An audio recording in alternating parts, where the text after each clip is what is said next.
Buenos días, maestra Elisa Pérez Rodríguez. Somos del semestre sexto, grupo F, mm, de la capacitación administración, de la materia comunicación de las empresas. Y mi equipo está conformado por Luis Absalón Hernández y Marcela Hernández Martínez. El primer tema es de los tipos de documentación. En los tipos de documentación vamos a tratar sobre qué documentos son buenos para una empresa y qué condiciones nos puede dar, tanto condiciones y beneficios para aplicar tanto en vendedores como en diferentes empresas.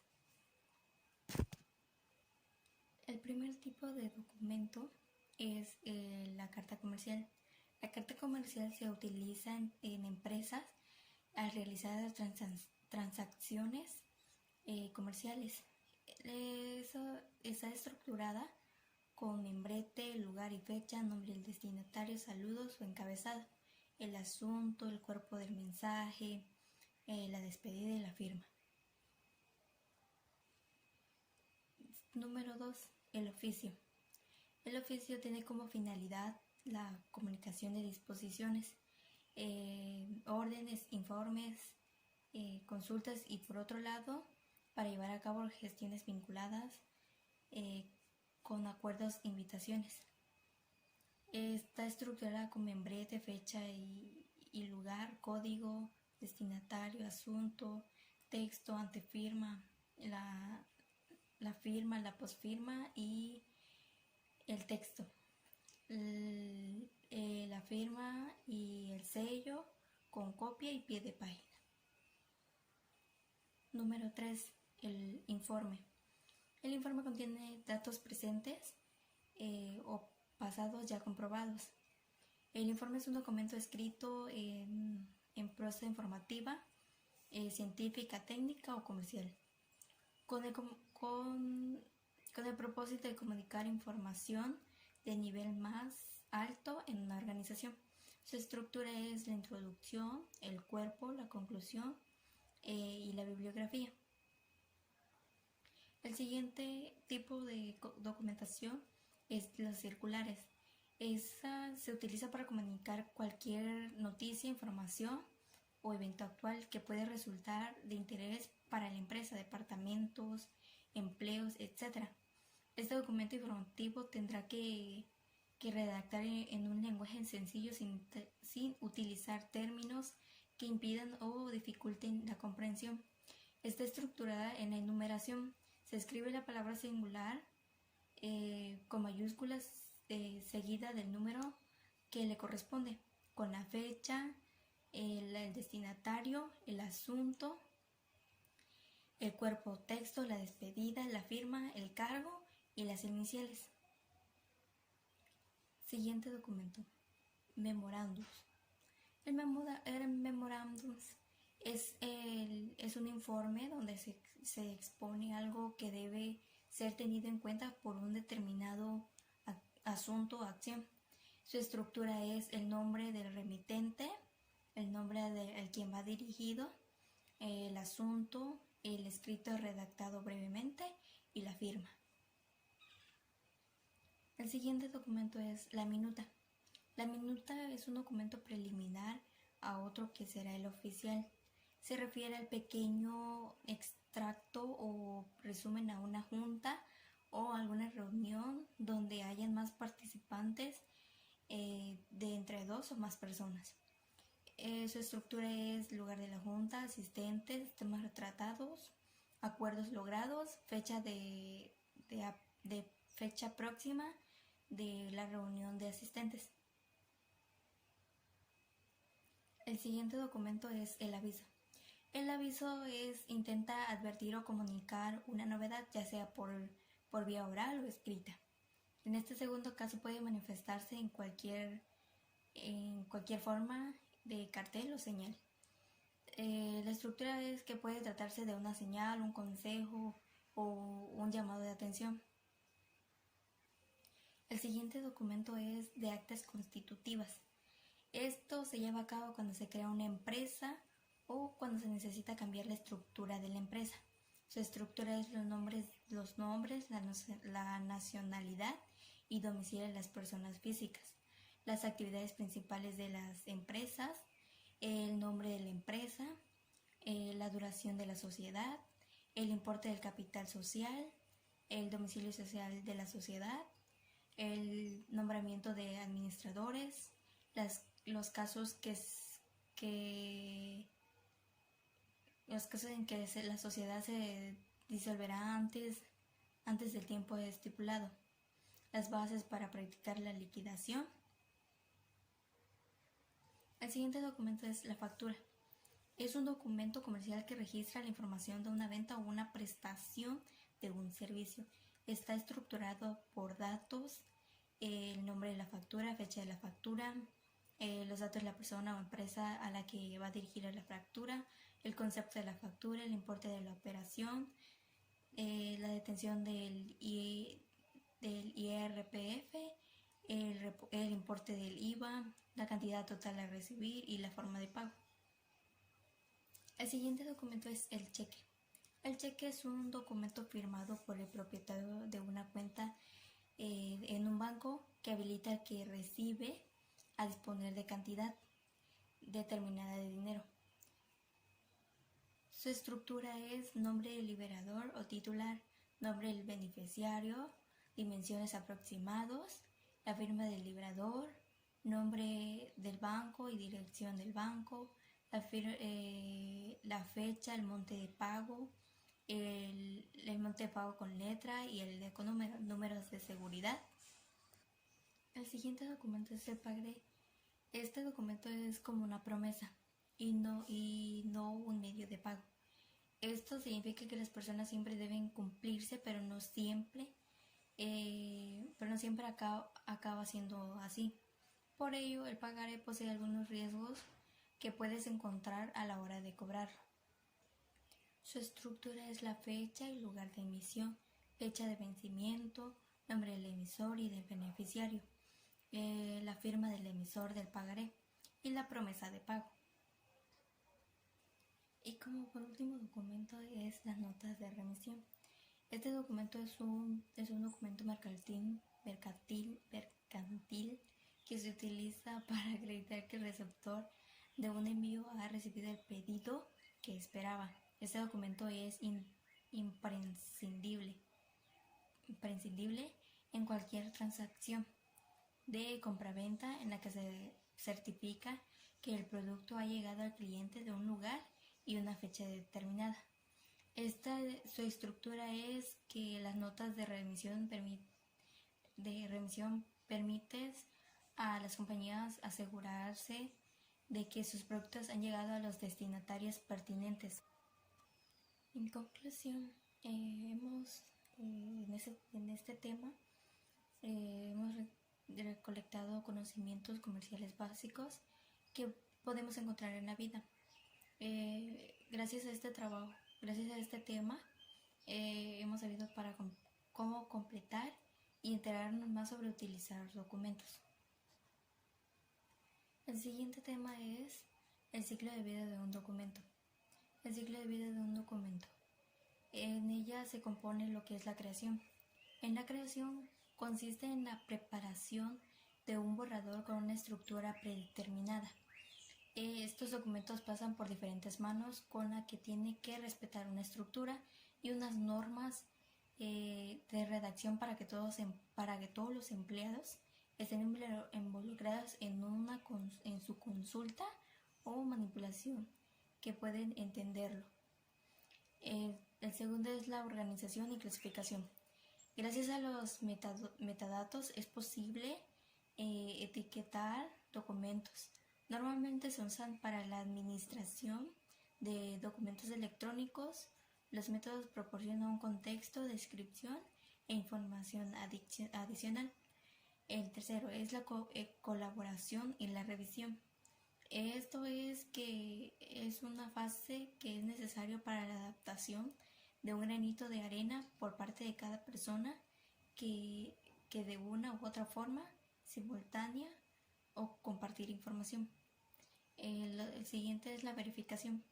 es que la empresa seleccione qué versiones del documento se entregan a la siguiente persona de la cadena para que lo visualice o edite. Y por último es la pertenencia o eliminación. En esta se ocupa para garantizar tanto la pertenencia de los documentos como su eliminación dentro del archivo digital de la empresa. El siguiente tema es redacción de un documento. Como introducción es que con el fin de orientar la comunicación de un proceso de construcción de informes de administración, diseñar y elaborar precisos y confiables a través de la correcta redacción de las ideas, comunicando hechos, análisis, evaluaciones y recomendaciones. Las propiedades de redacción son 3. La primera es la adecuación.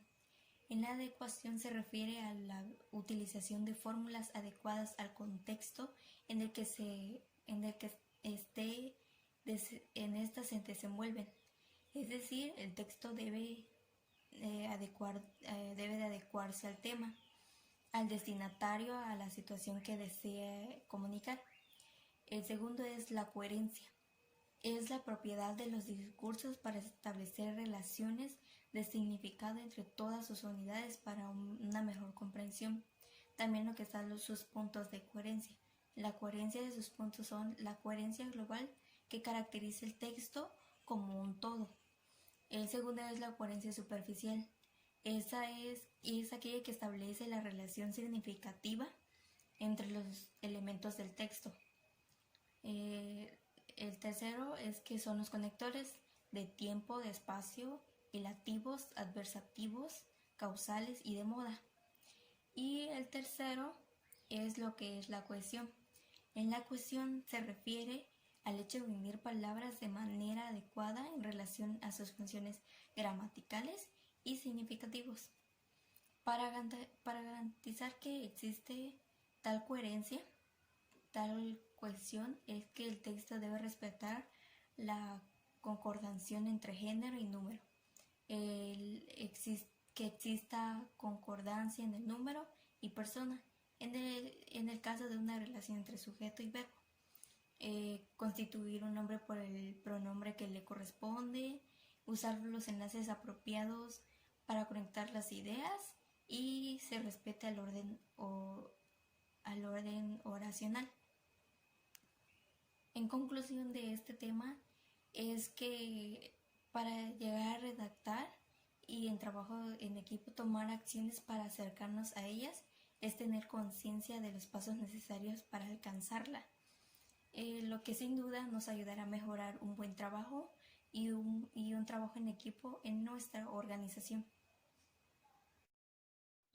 Bueno, pues a continuación yo les hablaré sobre las cualidades de la redacción.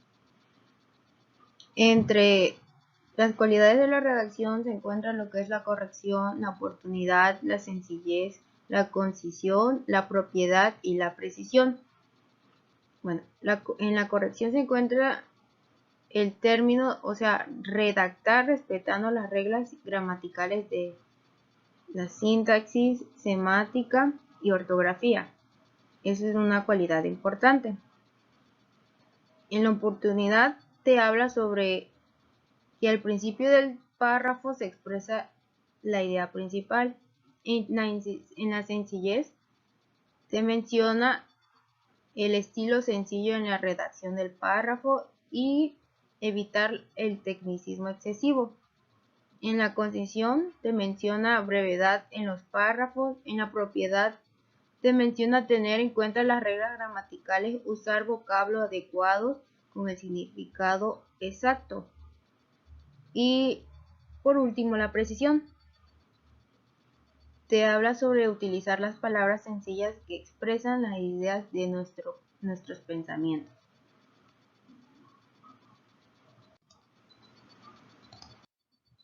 Errores que obstaculizan una buena comunicación. La primera son las barreras físicas. Son las circunstancias que se presentan no en las personas, sino en el medio ambiente que impiden una buena comunicación. O sea, también tiene mucho que ver el ambiente en donde una persona trabaja. Influye mucho. Las barreras fisiológicas. Impiden emitir o recibir con claridad y precisión el manejo, debido a los defectos fisiológicos del emisor o del receptor, es decir, efectos de nacimiento o enfermedades adquiridas. Estas son las discapacidades que una persona puede tener, sean por nacimiento o por una enfermedad o un accidente. En las barreras semáticas, es el significado de la palabra cuando no se precisa su sentido. Estas se presentan a diferentes interpretaciones y así el receptor no interpreta lo que dijo el emisor, sino lo que su contexto cultural indica. En las barreras psicológicas, ocasiona a veces por agrado o por rechazo hacia el receptor o emisor, según sea el caso o incluso el mensaje que comunica. La deficiencia o deformación puede deberse también a estados emocionales, amor, odio, tristeza, alegría o prejuicios para aprobar o desaprobar lo que se le dice. No lea lo que está escrito, no entienda o no crea lo que oye o lee. Aquí es cuando entra lo psicológico tanto para el trabajador como para el jefe. Puede que sea por motivos personales, como ya he mencionado, por temor, odio, tristeza, alegría. Eso también tiene mucho que ver. En las barreras socioculturales la forman las diferencias culturales entre el emisor y el receptor. O sea, ahí quiere decir que tiene a veces por las culturas o por la raza, a veces hay ciertas diferencias entre el trabajador y el jefe. Vicios del lenguaje. El barbarismo son consideradas aquellas palabras, expresiones o construcciones sintácticas que no se adecuan a las normas gramaticales de la lengua, ya que adicionan, omiten o transportan letras, sonidos o acentos. Solecismo. Son todos aquellos errores que cometemos al redactar o escribir oraciones. Mayormente consisten en alteraciones a las normas, usos y funciones de las partes de la oración. Anfibología. Puede dar lugar a importantes errores de interpretación si se desconoce el contexto discursivo del enunciado anfibológico. También suele ser un recurso para satisfacer una característica casi constante de las anfibologías en la ambigüedad. Dequeísmo. Concepto que se usa en la gramática para nombrar la utilización incorrecta de la expresión de que. La noción, por lo tanto, refiere a una manera indebida de emplear de una preposición, puntos que, conjugación en una misma oración. Tipos de barbarismo: sintáctico, prosódico y ortográficos. Esta es la segunda parte de los vicios del lenguaje. Impropiedad. Consiste en la falta de propiedad en el uso de las palabras, dándoles un significado diferente al que tienen. Hablar con impropiedad es un síntoma de falta de cultura y además dificulta la comprensión del mensaje. Pleonasmo. Consiste en el uso de términos que refuerzan lo dicho en una expresión, pero que no añaden información valiosa, ya que sin ellos la frase se entendería igual. Vulgarismo. Es una expresión morfológica, fonética o sintáctica empleada en lugar de la palabra correcta y que no se consideran partes de la llamada lengua cultural. Los vulgarismos no han de ser necesariamente signos de ignorancia, sino que dependen del contexto, o sea, la región en el que se halla el hablante. Cacofonías. Repetición monótona de un mismo sonido. Bueno, estos han sido los temas que a mí me tocaron exponer. Y en conclusión, siempre es bueno tener idea de lo que quiere decir cada palabra y su significado. Los documentos, los vicios del lenguaje, todo ello son importantes para lo que son las empresas y las barreras que también se presentan en una empresa, que pueden ser diversas. Eso ha sido todo. Gracias.